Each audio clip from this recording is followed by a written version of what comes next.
I just felt like that I just needed to be a music producer. Like I wanted to create like vibes, like emotions and feelings and maybe.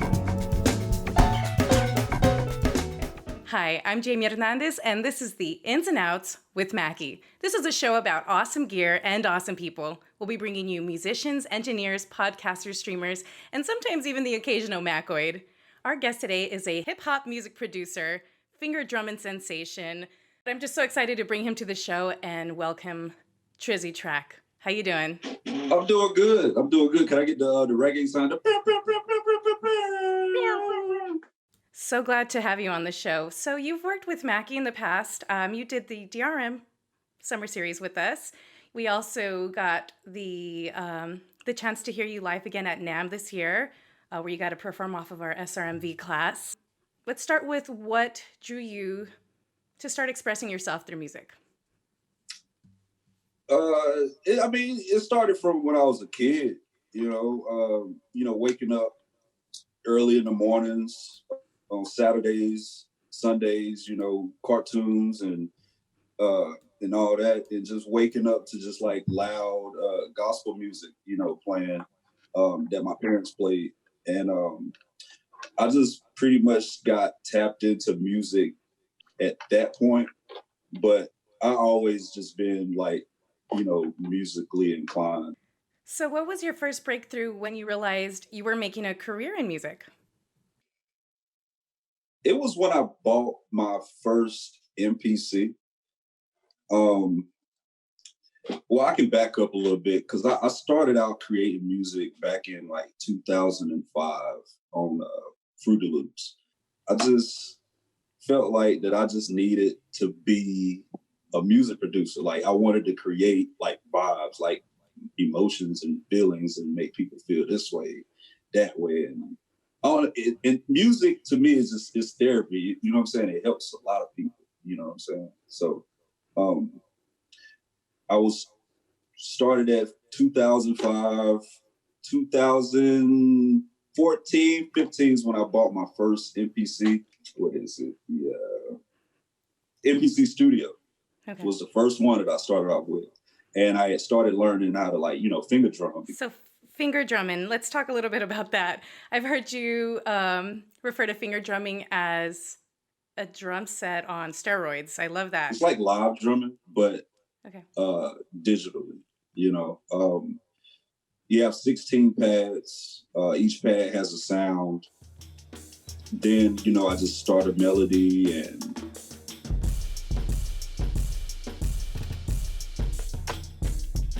it's all mental.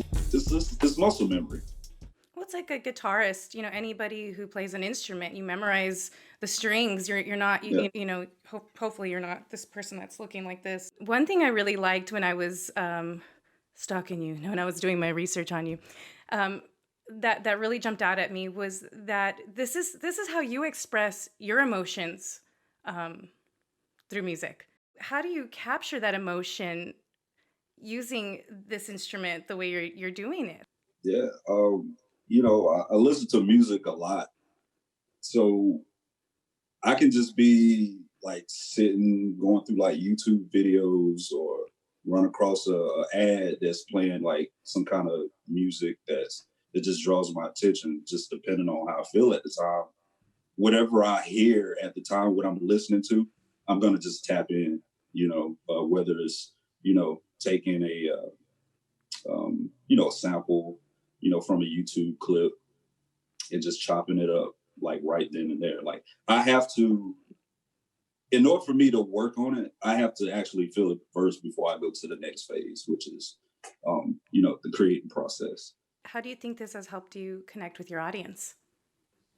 If I wasn't doing music, I don't think I would reach out to a lot of people. Music is universal, you know what I mean? And I just feel like music is just the ultimate therapy for somebody that, had a bad day. It could just change their life at a split of a second, just from hearing vibrations, frequencies of music. Like it's It's crazy. And the way you put them together too. For example, you did Pharrell's "Happy," where everyone's doing. I automatically have this thought when I hear the song Pharrell's "Happy."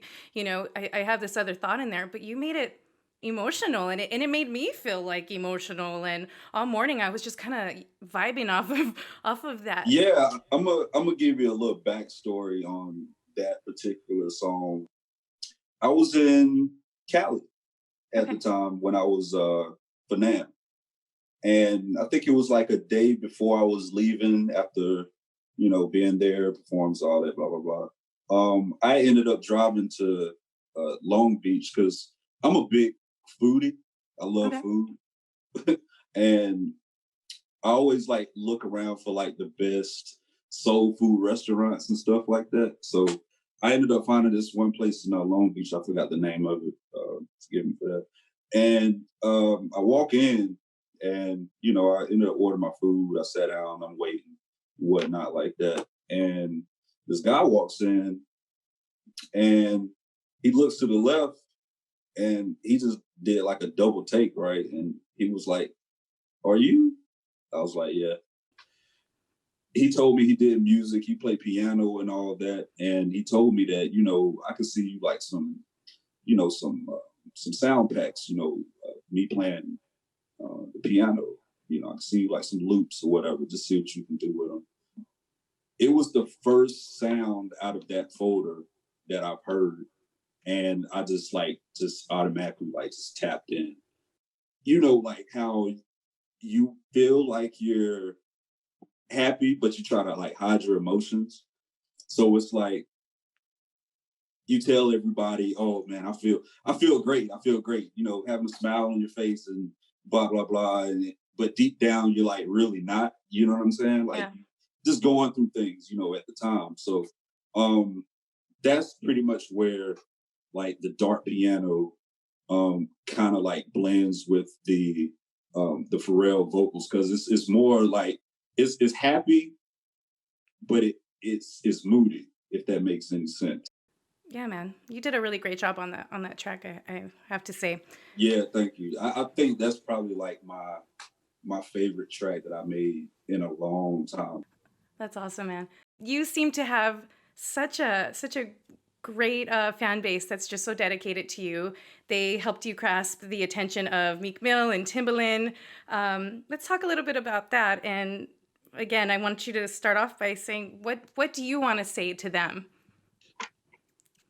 I love y'all, man. Like, I mean, without y'all, like none of this definitely wouldn't have been possible.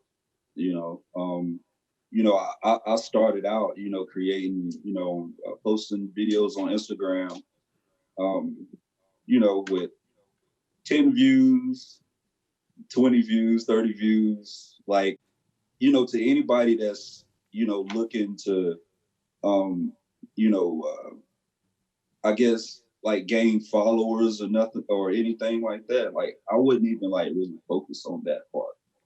Like I would just honestly just focus on your craft and just being consistent because over time it'll show, and before you know it, you know, opportunities just blossom. And you have the dedication from all these followers.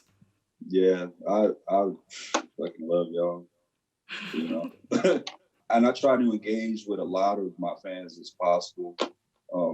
Just comment, even just commenting or just replying to a DM, um, that it, it'll just make their day.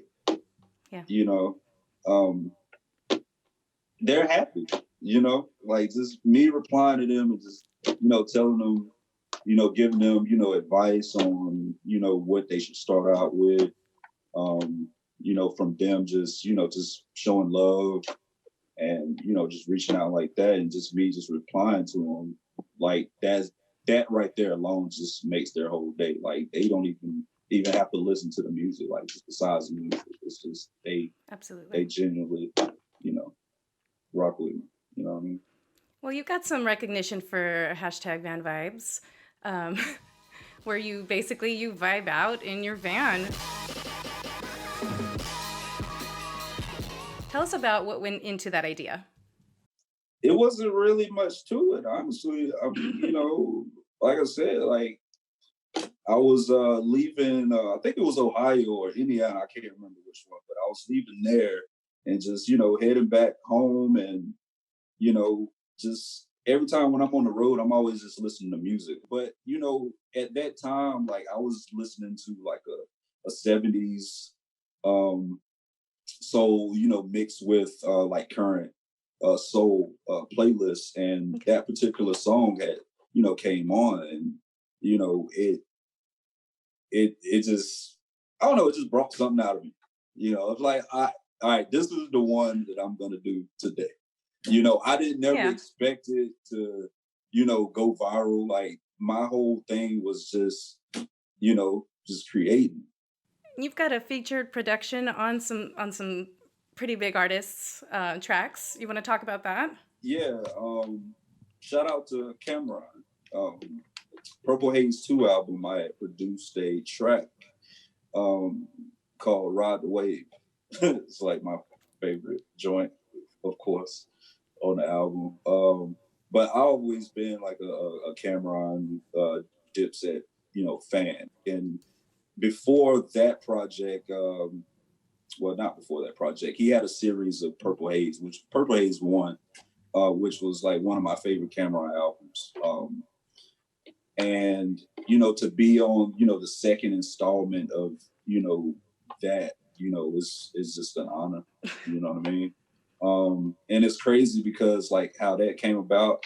Of course, I did a finger drumming video, posted it on Instagram, and at the time when I made this video, I didn't think anything of Cameron might be in wanting to be on it or anything like that. It was the whole point of the fans were just commenting and just telling me like this sounds like something Cameron would be on. So I guess it got to a point to where Cameron ended up hearing it. He sent me a DM and he was like, I want that. You know what I'm saying? So I was like, say no more. So You also caught the attention of Meek Mill. yeah, that particular beat, it had went viral, I want to say like in May on Facebook. And fast forward, July, I woke up early one morning and my phone was just like going crazy. It just kept binging, like bing, bing, bing, bing, bing, bing, You're like, bing, what bing, did I bing, bing, do? bing, bing. It was like, yeah, so Meek Mill, yeah, he's on Twitter right now. He just posted your video. Blah blah blah blah blah. Man, going, you done went viral. And I don't be on Twitter like that. Like I got a Twitter account, but like I don't even like tweet or none of that Yeah. shit. So he told me to hit him up on IG because the traffic or whatnot. So I talked to him briefly on Instagram as well, like right after that, and he was pretty much just saying, yeah, I want that beat. Yeah, What was going through your mind at that point? I'm not the type. I don't really like get starstruck, like like, and on top of that, like I've been doing music for like over 15 years, Yeah.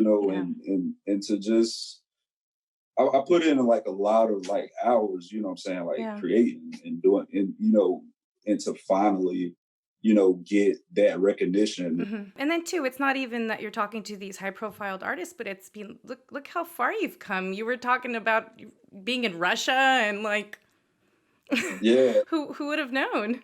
I never know that, and that was my first time being out of the country, you know, um, which was dope. I had to get my visa and passport, all that, you know what I'm saying?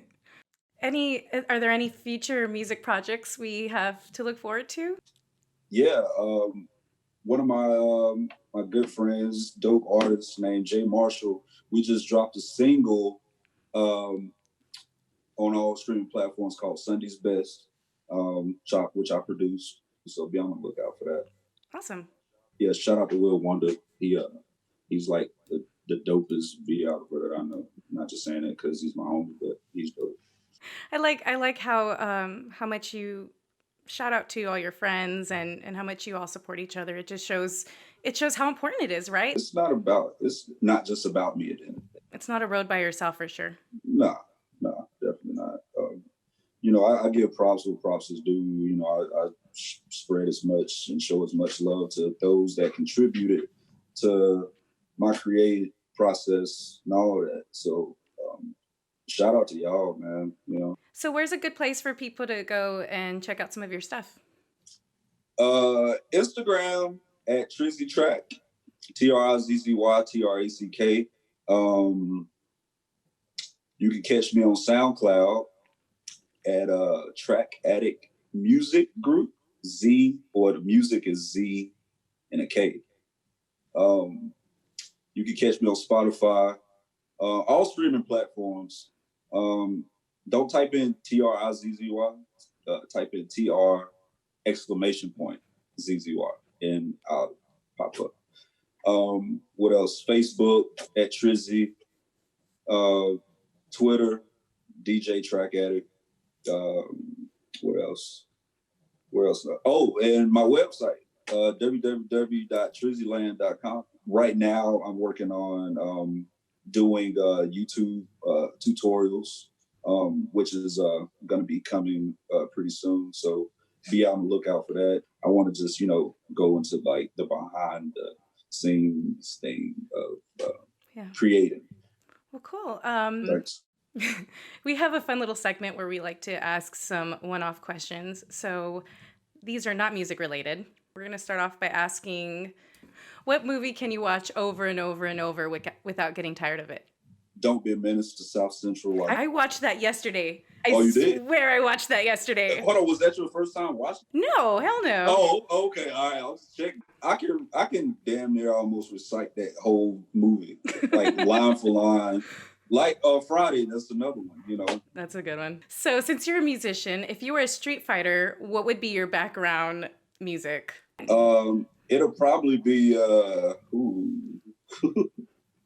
I like how you're giggling before because you're like, which one am I gonna do this time? No, because I'm a big Michael Jackson fan. That's just good anything music. Yeah, you want to be starting something that's like a classic. You can't go wrong with that. No. Starting something. That's right. Starting something. All right, Trizzy, this is a really serious question that all the Mackoids want to know. Taco cat or burrito? Taco cat? Taco cat? Yeah, although burrito sounds so good, like how it rolls off the tongue. Burrito. Burrito. There you go. You got it. If peanut butter wasn't called peanut butter, what would it be called? What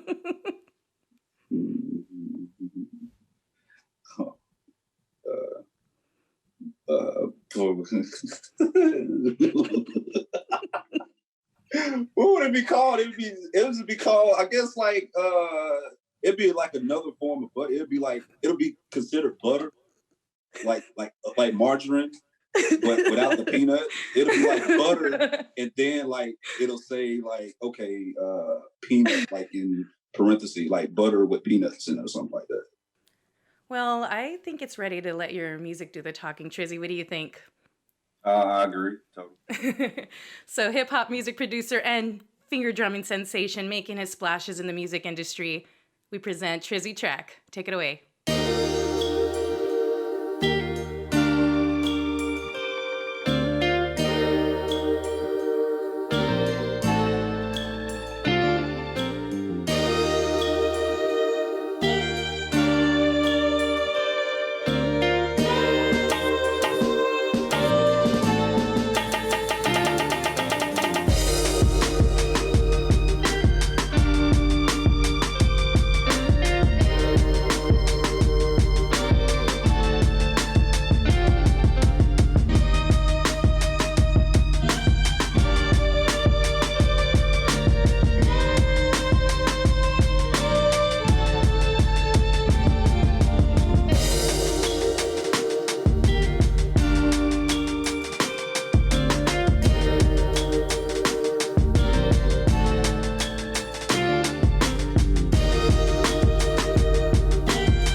Yes. Oh, yeah. I was getting comfortable, man. That was awesome, Trizzy. Thank you so much for that. Thank you. Again, this is the Ins and Outs with Mackie. Thank you, Trizzy, for coming on. Thank you. Thank you for having me. You know, it's been a blessing and a pleasure as well. Thank you, Mackie. Ins and Out. Ins and Outs with Mackie, bringing you awesome gear and obviously awesome people. We'll be bringing you musicians, engineers, podcasters, streamers, and even the occasional Mackoid. Stick around, make sure you subscribe, and stay tuned for upcoming episodes.